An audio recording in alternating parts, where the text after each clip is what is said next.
परिवार के बुजुर्ग साथियों, भाइयों बहनों, वैसे हर शनिवार मैं इस समय किसी न किसी एक श्रेणी के लाभार्थियों से बातचीत करता हूं, लेकिन आज थोड़ा अलग हट करके ऐसे बंधुओं से, ऐसे अपने भाई बहनों से बात कर रहा हूं जो किसी एक लाभ लेने के पात्र तो हैं, लेकिन त्याग भावना से, समर्पण भावना से उन्होंने उस लाभ को लेने से एक प्रकार से त्याग दिखाया है और ये कहा है कि इस पैसे का उपयोग समाज हित में कहीं भी आप कर सकते हैं। तो ऐसे हमारे बुजुर्ग भाई बहन जो 60 वर्ष के हो गए हैं, पेंशन लेने के हकदार हैं, और हमने जैसी अपनी योजना से सब लोगों को उनके घर जाकर अपने सरकारी किसी भी अधिकारी कर्मचारी को भेज करके पूछवाया कि आप ये ओल्ड एज पेंशन लेना चाहते हैं तो इस पत्र पर हस्ताक्षर करिए। लेकिन आपको जानकारी पहले से होगी ही, क्योंकि आप उसी श्रेणी से संबंध रखते हैं।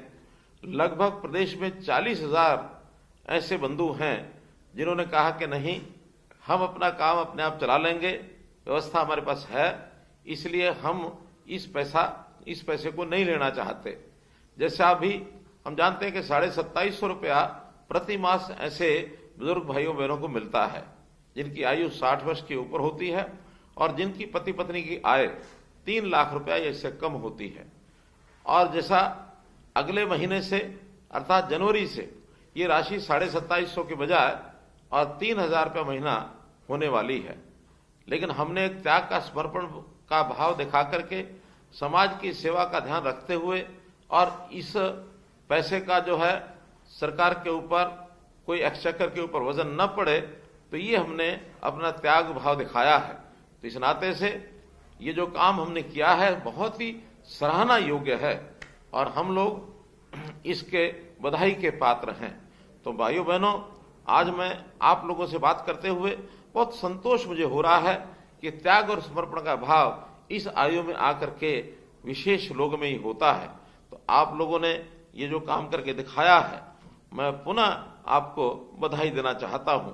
हम जैसा जानते हैं कि अभी कुल जो संख्या अपने प्रदेश में लगभग ऐसी है कि जो 30 लाख के आसपास लोग ये बुजुर्ग पेंशन ये लेते हैं और एक बड़ी राशि इसके ऊपर खर्च होती है, 6,800 करोड़ रुपया वर्ष का, और इस राशि के नाते से ये जाता है।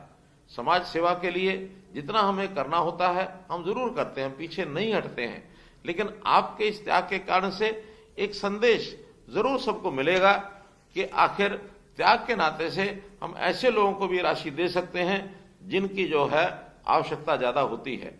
हमारी 60 वर्ष की ऊपर की आयु, वास्तव में बहुत लोग स्वस्थ होते हैं, अपने काम को अपने आप चला लेते हैं, लेकिन कुछ ऐसे बंधु भी होते हैं जिनको कोई शारीरिक तौर पर कई बार कष्ट हो जाता है, आयु का प्रभाव होता है, अपना काम स्वयं वो नहीं कर सकते हैं। ऐसे लोगों की सहायता ये भरपूर होनी चाहिए। तो उस नाते से भी हमने बहुत सी योजनाएं बनाई हैं। जैसा हमने हमारे कुछ ऐसे डिपार्टमेंट हैं जिन डिपार्टमेंट्स के जो रिटायर्ड कर्मचारी हैं उनके जिम्मे जब लगाया कि प्रदेश में ऐसे लोग जिनकी आय 60 वर्ष से ऊपर है उनकी देखभाल करें, तो सारथी योजना ये हमने एक बनाई है। प्रहरी योजना, सारथी योजना नहीं है, प्रहरी योजना। तो इस प्रहरी योजना के अंतर्गत उनके जिम्मे लगाया है कि ऐसे सब परिवारों के घरों में वो जाएं और विशेष तौर पर जिनकी आयु 80 वर्ष या इससे ऊपर हो गई है, 80 वर्ष से ऊपर के आयु के ऐसे लगभग 3,30,000 बुजुर्ग हरियाणा प्रांत में हैं। और एक और बड़ी जो चिंता की बात ये भी है कि उसमें से लगभग 1% से ऊपर 3600 लोग ऐसे भी हैं जो अकेले रहते हैं। उनके परिवार के अंदर इस प्रकार की सहायता करने वाला व्यक्ति या तो होगा नहीं, या किसी कारण से उनकी देखभाल करने में हिचकिचाते होंगे, वो अकेले रहते हैं। अकेले रहने में कितनी असुविधा होती होगी, हमने भी ये विचार करके और ऐसे 3,600 लोगों के लिए एक व्यवस्था बनाई है। सेवा आश्रम इस नाते से बनाया जाए तो वरिष्ठ नागरिक सेवा आश्रम, इस योजना को बनाने का हमने आह्वान किया है। अपने सरकार की ओर से इस काम को शुरू भी कर दिया गया है। रेवाड़ी में एक ऐसा आश्रम खोला जा चुका है, करनाल में निर्माणाधीन है और अन्य 14 जिलों में इसके लिए भूमि भी और ले ली गई है। आज मुझे एक और मन में जो विचार आता है आपके सामने रखता हूं कि जैसे 40,000 लोग आप लोगों ने इस पेंशन का त्याग किया है, 3,000 रुपया जैसा अगले महीने से शुरू हो जाएगी, अगर हिसाब लगाते हैं तो प्रति मास 12 करोड़ रुपया ये बनता है, साल में लगभग 100 करोड़ रुपया बनता है। तो मैंने एक योजना अपने मन में सोची है जिसकी घोषणा करता हूं कि हम ये इस वर्ष का 100 करोड़ रुपया, ये जो सेवाश्रम बनेंगे, इन सेवाश्रम को बनाने के लिए सभी 22 जिलों में इसका एक बजट ये सैंक्शन कर रहे हैं ताकि उनके भवन बन सके, उनकी देखभाल के लिए ये व्यवस्था हो सके। कुछ जिलों के अंदर अभी old age home red cross के द्वारा चलाए जा रहे हैं, जैसे पानीपत है, अंबाला है, पंचकुला है। ये रेड क्रॉस भी ओल्ड एज होम अच्छी प्रकार से चला रहे हैं। कुछ जगह पर तो मेरा जाना भी हुआ है, इनकी अच्छा व्यवस्था वहां देखभाल होती है। Old age home Mansa Devi shrine board Panchkula का ये अलग से चलता है, लेकिन जितनी आवश्यकता है उसकी पूर्ति करने के लिए इनकी संख्या और बढ़ाने की भी आवश्यकता है। कई जगह पर डे केयर सेंटर भी चलते हैं, अर्थात सुबह से लेकर सायकाल तक बुजुर्ग वहां जाके बैठते हैं, अपने ठीक से समय को पास करते हैं, उनको अध्ययन करने के लिए पुस्तकें आदि, अखबार आदि भी मिलता है, और वहां उनके लिए चिकित्सा के नाते से भी एक डॉक्टर भी कभी कभी वहां पहुंचता है ताकि उनके शारीरिक प्रशिक्षण शिक्षण जो है वो हो सके। तो ऐसे 13 जिलों के अंदर इस प्रकार का भी एक काम चल रहा है। तो मैं आज एक योजना के अंतर्गत आपको ये भी बताना चाहता हूं कि ऐसे जो बुजुर्ग जिनका शरीर साथ देता है, जो कुछ समाज के लिए काम कर सकते हैं, तो ये जो पुलिस द्वारा शुरू की गई रिटायर्ड कर्मचारियों के द्वारा योजना है, जिसको हमने प्रहरी योजना कहा है, हम लोग भी इसमें साथ जुड़ सकते हैं। और प्रहरी योजना में जुड़ने के लिए आपके मन में एक जिसको कहना चाहिए उत्साह निश्चित रूप से होगा ही।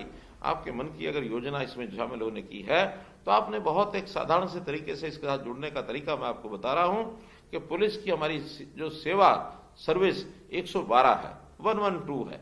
आप 112 के ऊपर केवल डायल करना है, उनसे बताना है कि मैं प्रहरी योजना से जुड़ना चाहता हूं। आपको एक वहां निश्चित व्यक्ति जो प्रहरी योजना का इंचार्ज होगा उसके साथ जोड़ दिया जाएगा। आप अपनी बातचीत उनके सामने रख सकते हैं और आपका नाम दर्ज करेंगे, स्थानीय तौर पर आपको संपर्क किया जाएगा। फिर हम इन 80 वर्ष से ऊपर के लोगों की सेवा के लिए अथवा ऐसे अन्य लोगों के लिए जिनको सहायता की आवश्यकता है, उस सहायता के लिए भी हम जा सकते हैं, जुड़ सकते हैं। ये सामाजिक कार्य है, समाज का कार्य है। सरकार तो इसको करेगी ही, लेकिन समाज के लोग जितने आगे आएंगे उसमें निश्चित रूप से हमारा सबका लाभ होगा। अंत में मैं आप सब लोगों के लिए सद्भावना भी चाहता हूं और आपकी जीवन सुखी आपका जीवन रहे, इस नाते से मैं प्रभु से कामना करता हूं। एक विषय मुझे और अंत में ध्यान में आता है कि आखिर जैसे कोई बुजुर्ग होता है, परिवार की भी चिंता करता है, परिवार में सदस्य होते हैं, युवा भी होते हैं, तो हमारे युवा वो कैसे उन्नति करें, तरक्की करें, कैसे आगे बढ़े, ये हर बुजुर्ग की इच्छा होती है। एक चिंता का विषय इस समय जो हरियाणा में देखने को मिल रहा है कि हमारे कुछ युवा वो गलत आदत के कारण से कहीं ना कहीं संगति उनकी गलत हो जाती है, तो नशे के आदी होते जा रहे हैं। और नशे के आदी होने से अपना जीवन तो खराब करते ही हैं, परिवार का जीवन भी खराब होता है, समाज में विकृति पैदा होती है। तो हम ऐसे नशे को यानी नशा न करे हमारा युवा, इस ओर भी कुछ ना कुछ जरूर विचार करना चाहिए, उनको रोकना चाहिए।